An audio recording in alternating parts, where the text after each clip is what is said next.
Assalamualaikum warahmatullahi wabarakatuh. Perkenalkan, nama saya Muhammad Haris Fadilah. NPM-nya 33311900053, dari jurusan Teknik Mesin, kelompok 1 Praktikum Teknik Manufaktur 2. Kali ini saya akan menjelaskan modul LAS SMAW dengan tujuan untuk menyelesaikan tugas Praktikum Teknik Manufaktur 2. Oke, yang pertama ini pengertian LAS SMAW. SMAW sendiri merupakan singkatan dari Sheet Metal ARC Welding. Itu merupakan pengelasan yang menggunakan elektroda berselaput. Jadi LAS SMAW merupakan pengelasan yang menggunakan energi listrik untuk menghasilkan busur listrik. Nah, busur listrik ini digunakan untuk mencairkan elektroda dan benda kerjanya. Nah, LAS SMAW ini ada dua jenis, yaitu DCEN dan DCEP. Buat DCEN yaitu Direct Current Elektroda Negatif, itu dia menggunakan dalam pengelasannya si benda kerjanya ini dialiri arus positif dan si elektrodanya dialiri arus negatif. Kalau buat DCEP yaitu Direct Current Elektroda Positif, itu dalam pengelasannya si benda kerjanya dia berarus negatif dan si elektrodanya berarus positif.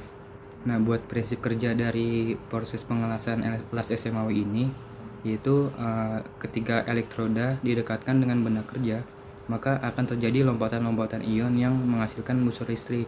Nah, busur listrik ini dia akan menghasilkan panas yang digunakan untuk mencairkan elektroda dan si benda kerjanya. Nah, ketika elektroda dan benda kerja itu mencair, maka akan terbentuk kawah cair, dan ketika kawah cair itu sudah mengering dan ketika kawah cair itu sudah mengeras, dia akan menjadi hasil pengelasan dari LAS SMAW ini. Biasanya hasil pengelasan itu terdapat juga kotoran yang harus dibersihkan, bisa dipukul dengan palu ya. Nah, buat pengertian elektrodanya sendiri, yaitu merupakan kawat yang digunakan untuk proses pengelasan baik dengan salutan maupun tanpa salutan, dan sekaligus kawat ini digunakan sebagai bahan pengisi dalam proses pengelasan tersebut. Lalu elektroda ini dibagi 3 jenis, yaitu elektroda tanpa salutan, terus elektroda berselaput tipis, dan yang ketiga elektroda berselaput tebal.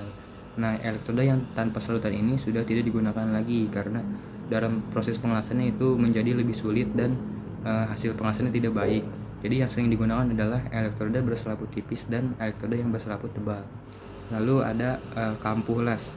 Kampuh las ini merupakan daerah pada benda kerja seperti cowakan gitu, yang digunakan untuk tempat penetrasi dari elektroda yang dilakukan pada proses pengelasan. Nah, buat kampuh ini juga terdiri dari beberapa jenis, yaitu ada bevel groove, ada square, ada double bevel groove, ada J groove, double J groove, U groove, double U groove, terus V groove, double V groove, flare bevel groove, dan flare V groove. Nah, dari jenis-jenis kampuh tersebut itu mempunyai keuntungan dan kelemahannya masing-masing.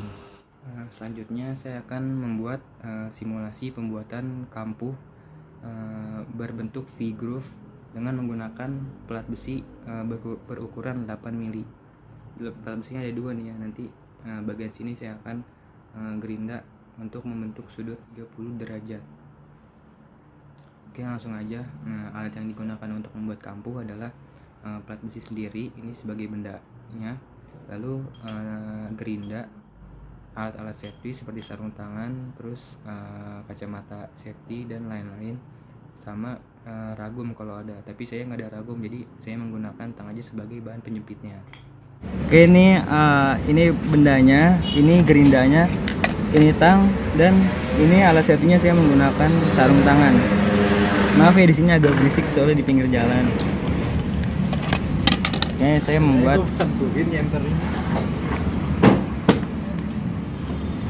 di sini saya menggunakan tang buat ngejepit si benda kerjanya.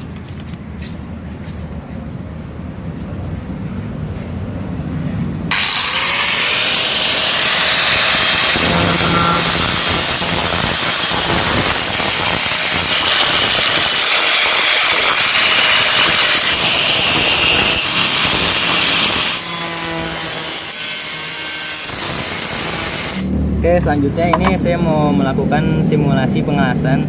Tapi karena mesin las tidak ada, jadi saya menggunakan lem tembak sebagai pengganti simulasinya. Ini kampu yang udah jadi. Ini sebelah kanannya, ini sebelah kirinya. Cuman buat sudutnya itu nggak terlalu presisi ya, karena ya dilakukan secara manual. Yang pertama kita membuat titik dulu buat biar benda kaca ini nggak bergerak. Kita buat di pojok sini.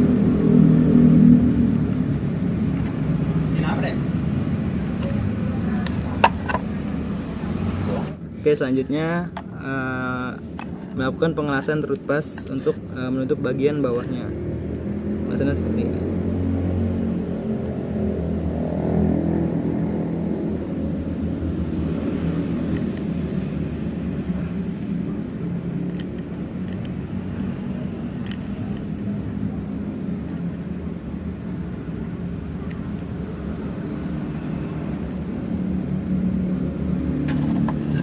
Setelah pengelasan root pass selesai, kita melakukan pengelasan filer, yaitu pengelasan pengisi bagian tengahnya.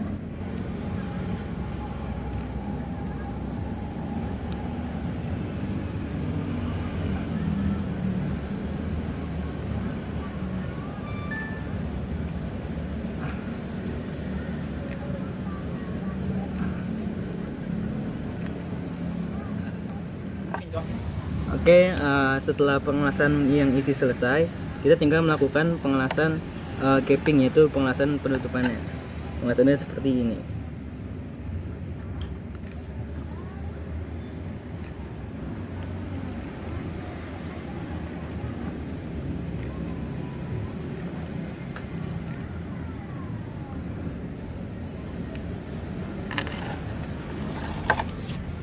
Nah, ini merupakan hasil simulasi pengelasan yang sudah dilakukan.